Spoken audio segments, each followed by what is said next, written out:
Monday, August 25.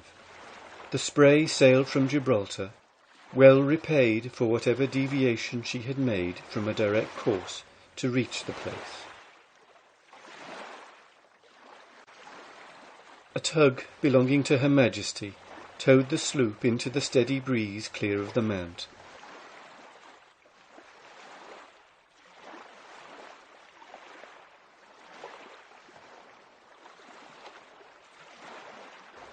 Where her sails caught a volant wind, which carried her once more to the Atlantic, where it rose rapidly to a furious gale.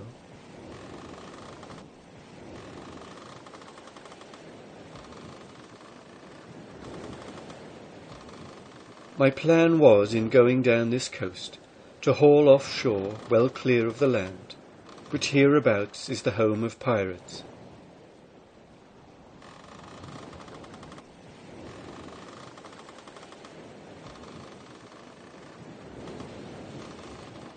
But I had hardly accomplished this when I perceived a felucca making out of the nearest port and finally following in the wake of the Spray. Now my course to Gibraltar had been taken with a view to proceed up the Mediterranean Sea, through the Suez Canal, down the Red Sea and east about, instead of a western route which I finally adopted. By officers of vast experience in navigating these seas, I was influenced to make the change. Longshore pirates on both coasts being numerous, I could not afford to make light of the advice. But here I was, after all, evidently in the midst of pirates and thieves. I changed my course. The felucca did the same. Both vessels sailing very fast, but the distance growing less and less between us. The Spray was doing nobly. She was even more than at her best, but in spite of all I could do, she would broach now and then. She was carrying too much sail for safety. I must reef or be dismasted and lose all, pirate or no pirate. I must reef, even if I had to grapple with him for my life. I was not long in reefing the mainsail and sweating it up, probably not more than 15 minutes. But the felucca had in the meantime shortened the distance between us, and they were coming on like the wind. From what I could clearly make out now, I felt them to be the sons of generations of pirates, and I saw by their movements that they were now preparing to strike a blow.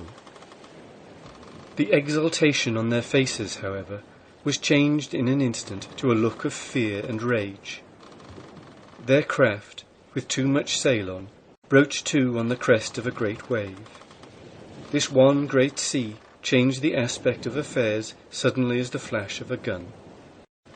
3 minutes later, the same wave overtook the Spray, and shook her in every timber. At the same moment the sheets drop parted, and away went the main boom, broken short at the rigging. Impulsively I sprang to the jib halyards and downhaul, and instantly downed the jib.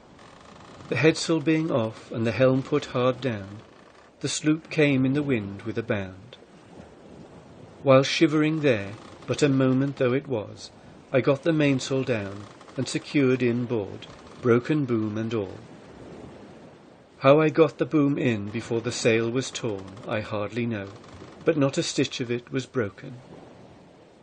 The mainsail being secured, I hoisted away the jib, and without looking round, stepped quickly to the cabin and snatched down my loaded rifle and cartridges at hand. For I made mental calculations that the pirate would by this time have recovered his course and be close aboard, and that when I saw him it would be better for me to be looking at him along the barrel of a gun. The piece was at my shoulder when I peered into the mist, but there was no pirate within a mile. The wave and squall that carried away my boom dismasted the felucca outright. I perceived his thieving crew, some dozen or more of them, struggling to recover their rigging from the sea.